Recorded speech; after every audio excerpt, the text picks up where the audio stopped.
Notre secours est dans le nom du Seigneur qui a fait le ciel et la terre. Ok, le livre de la consolation est terminé. Maintenant, nous retournons dans le dur.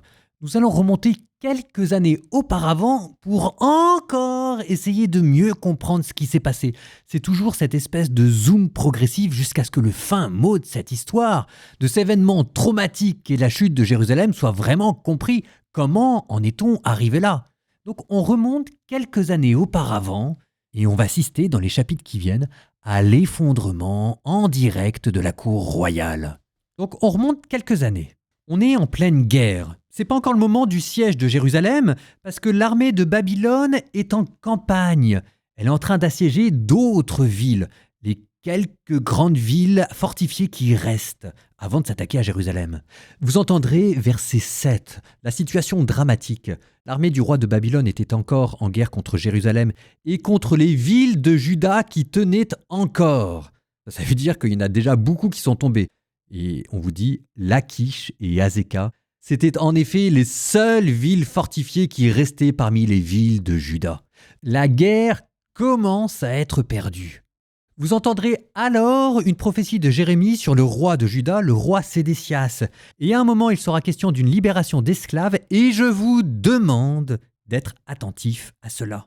Jérémie, chapitre 34.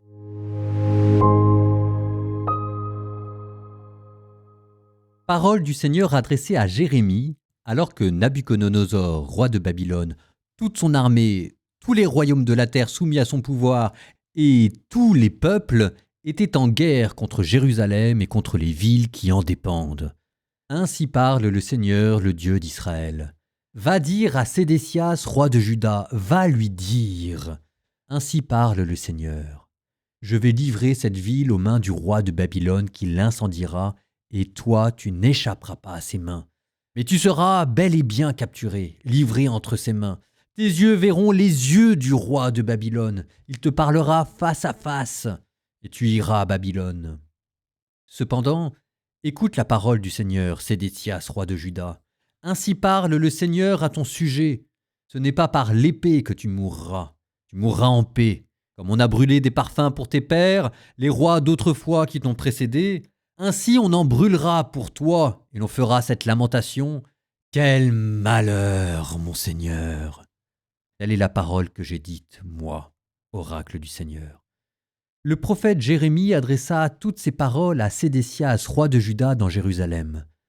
L'armée du roi de Babylone était alors en guerre contre Jérusalem et contre les villes de Juda qui tenaient encore, Lachish et Azekah.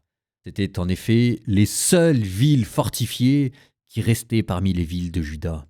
Parole du Seigneur adressée à Jérémie. Après que le roi Sédécias eut conclu avec tout le peuple de Jérusalem une alliance qui proclamait l'affranchissement des esclaves. Chacun devait renvoyer libre son esclave hébreu, homme ou femme, de sorte que personne ne soit asservi à son frère judéen.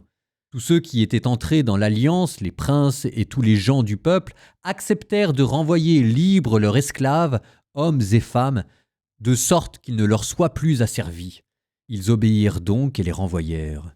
Mais après cela, s'étant ravisés, ils firent revenir leurs esclaves, hommes et femmes, qu'ils avaient renvoyés libres, et les réduisirent à nouveau en servitude. Alors la parole du Seigneur fut adressée à Jérémie. Ainsi parle le Seigneur, le Dieu d'Israël. Moi, j'ai conclu une alliance avec vos pères le jour où je les ai fait sortir du pays d'Égypte, de la maison de servitude, en déclarant « Au bout de 7 ans, chacun renverra son frère hébreu qui se sera vendu à lui. Il te servira durant 6 ans, puis tu le renverras libre de chez toi. » Mais vos pères ne m'ont pas écouté. Ils n'ont pas prêté l'oreille. Vous, en ces jours-ci, vous vous étiez convertis. Vous aviez fait ce qui est juste à mes yeux en proclamant chacun l'affranchissement de son prochain. Vous aviez conclu devant moi une alliance dans la maison sur laquelle mon nom est invoqué. Mais vous vous êtes ravisés et vous avez profané mon nom. Vous avez fait revenir les esclaves, hommes et femmes, que vous aviez renvoyés pleinement libres, et vous les avez réduits de nouveau à être vos esclaves. C'est pourquoi, ainsi parle le Seigneur, vous, en fait, vous ne m'avez pas obéi quand chacun de vous proclamez l'affranchissement de son frère, de son prochain. Alors, moi, je vais proclamer contre vous, oracle du Seigneur, l'affranchissement de l'épée, de la peste et de la famine. Je ferai de vous un objet de stupeur pour tous les royaumes de la terre. Je livrerai les hommes qui ont transgressé mon alliance, qui n'ont pas accompli les paroles de l'alliance conclue devant moi, quand ils avaient coupé en deux un veau et qu'ils étaient passés entre ces morceaux. Je livrerai les princes de Juda et les princes de Jérusalem, les dignitaires et les prêtres et tous les gens du pays, ceux qui sont passés entre les morceaux du veau. Je les livrerai aux mains de leurs ennemis et aux mains de ceux qui en veulent à leur vie. Leur cadavre servira de pâture aux oiseaux du ciel et aux bêtes de la terre. Quant à Sédécias, roi de Juda, et à ses princes, je les livrerai aux mains de leurs ennemis, aux mains de ceux qui en veulent à leur vie, aux mains de l'armée du roi de Babylone, qui a levé le siège de Jérusalem. Voici que je donne un ordre, oracle du Seigneur. Je les fais revenir vers cette ville pour qu'ils l'attaquent, la prennent et l'incendient. Et je ferai des villes de Juda une désolation, plus personne n'y habitera.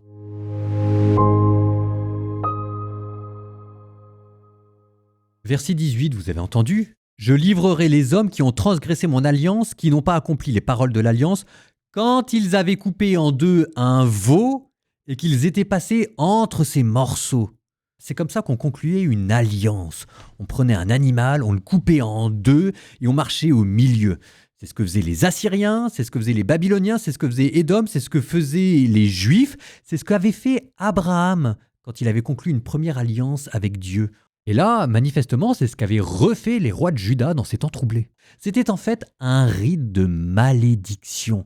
Si je romps mon alliance avec toi, voilà ce qui va m'arriver. De la même manière qu'on a égorgé ces animaux, moi aussi je serai égorgé. Ça, c'est Dieu qui vous dit, c'est vous-même qui avez appelé sur vous la malédiction. Il y a quelque chose de grinçant. Et c'est d'autant plus grinçant que je vous avais mentionné des villes qui tenaient encore, au temps de ce siège à Babylone, Lachish et Azekah. Eh bien, on a retrouvé ces villes. Et on a retrouvé à Lachish ce que l'on appelle des ostrakas. Les ostrakas, c'est des fragments de poterie sur lesquels on a écrit des lettres. En l'occurrence, là, c'était des lettres diplomatiques qui datent justement de cette guerre et de ce siège.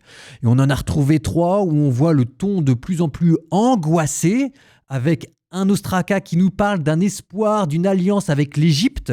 Et de fait, l'Égypte va monter pour tenter de briser le siège de Jérusalem à cette époque-là, mais ça ne marchera pas. Dans un autre ostraka, le numéro 4, cette fois-ci, on apprend qu'on demande à Lachish de faire plus de signaux de fumée, parce qu'on n'arrive plus à voir les signaux de fumée venant d'Azekah, cette autre ville fortifiée dont je vous avais parlé, parce que maintenant, c'est terminé.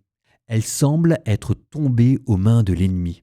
Même sur ces morceaux de poterie, on la sent, l'angoisse qui monte. Et dans l'ostraka numéro 6, on apprend cette fois-ci qu'il y a un prophète, on n'arrive pas à deviner son nom là dans l'ostraka, mais on apprend qu'il y a un prophète qui démoralise et les troupes et les fonctionnaires royaux.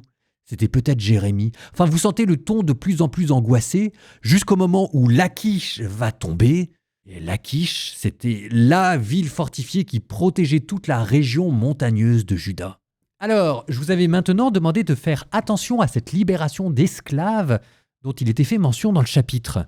Ben ça, c'est parce que en face, vous avez Sédécias qui est à Jérusalem et qui voit l'armée babylonienne se rapprocher. Sauf qu'il n'a plus personne à leur opposer. Il n'arrête pas de perdre bataille sur bataille. Et c'est dans ce contexte d'angoisse que là, il libère les esclaves pour gonfler les rangs de son armée. C'était parce qu'il lui fallait à tout prix des soldats. Et ça, c'est extrêmement important. Vous avez entendu comment je n'arrête pas de vous dire qu'il y a une cécité spirituelle, diplomatique, militaire de la part des rois. Ben là, vous en avez la cause. Une société fondée sur l'esclavage. Parce que ce que ça veut dire quand même, c'est la dureté de cette cour royale qui n'accepte de libérer ses esclaves que contraints et forcés en dernière extrémité. Et que si jamais ils ont aussi peur de les libérer, c'est parce qu'ils avaient peur qu'il y ait des troubles sociaux qui éclatent, ce qui vous montre qu'il y avait d'énormes tensions et d'exploitation riche-pauvre à ce moment-là. Et ça vous montre enfin et surtout l'hypocrisie de cette cour royale. Parce que ce qui va se passer, c'est que l'Égypte va essayer de sauver Juda. Babylone va devoir pendant un temps se retirer, lever le siège de Jérusalem pour défaire les Égyptiens. Et Sédécias, Pendant ce contretemps, il va se dire quoi? Il va se dire, c'est bon, j'ai besoin de plus rien faire. L'Égypte est venue me sauver et tout de suite, il réduit à nouveau les soldats qu'il avait libérés en esclavage. C'était le verset 11 que vous avez entendu que je vous redonne. Après cela, ils revinrent sur leur décision et reprirent les esclaves qu'ils avaient affranchis et ils les asservirent de nouveau. Ce qui est complètement débile parce que maintenant les esclaves ne vont plus avoir aucune envie de se battre pour un pays qui tantôt les libère, qui tantôt les réduit à nouveau en esclavage. Ce qui vous montre l'absence totale de diplomatie et de vision à long terme de Sédécias qui sont en fait juste là pour jouir de l'instant présent. Ils veulent pas renoncer à leurs privilèges. Et d'autant plus que normalement, dans le livre du Lévitique, des esclaves hébreux, ça ne doit pas exister. Tous les 6 ans, tous les 7 ans, ce qu'on appelle l'année jubilaire, on est censé les libérer. Du coup, Dieu tape du poing sur la table et ça vous a donné le verset 17. Vous n'avez pas voulu les libérer, vos frères. C'est moi qui vais les libérer. Et c'est moi qui vais les libérer grâce à Nabuchodonosor. Et ce sera une libération autrement plus sanglante. S'il faut que j'utilise le glaive pour libérer contre vous vos frères, moi je le ferai. Verset 17. Vous ne m'avez pas obéi en proclamant la libération chacun de son frère. Moi, je proclame contre vous une libération, dit le Seigneur. Une libération pour l'épée, pour la peste et pour la famine. En fait, Sédécias, ce qui l'intéresse, c'est pas la survie du peuple. Vous faites pas ça avec des esclaves, de les libérer ensuite de les reprendre. Ce qu'ils veulent simplement, c'est garder des privilèges. Ils ont complètement mis la main sur la religion et sur l'État. C'est des mafieux qui sont au pouvoir. Des mafieux religieux qui croient en Dieu, mais des mafieux quand même. Et vous savez, peut-être que la ruine du temple, peut-être que la chute de Jérusalem, c'est pas été pour tous les Juifs une mauvaise nouvelle. Psaume 135. Rendez grâce au Seigneur, il est bon, éternel est son amour. Rendez grâce au Dieu des dieux, éternel est son amour.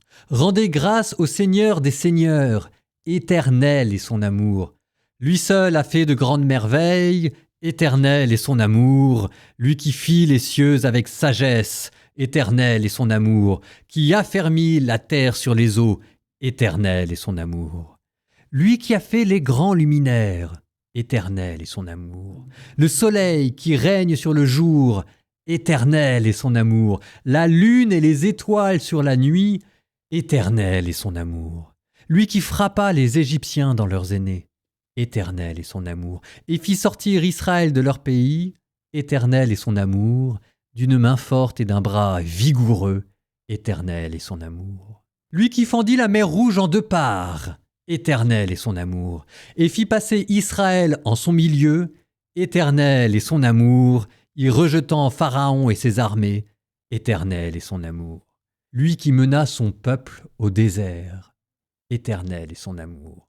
Qui frappa des princes fameux, éternel est son amour, et fit périr des rois redoutables, éternel est son amour. Shéon, le roi des Amorites, éternel est son amour, et Og, le roi de Bashan, éternel est son amour, pour donner leur pays en héritage, éternel est son amour, en héritage à Israël son serviteur, éternel est son amour.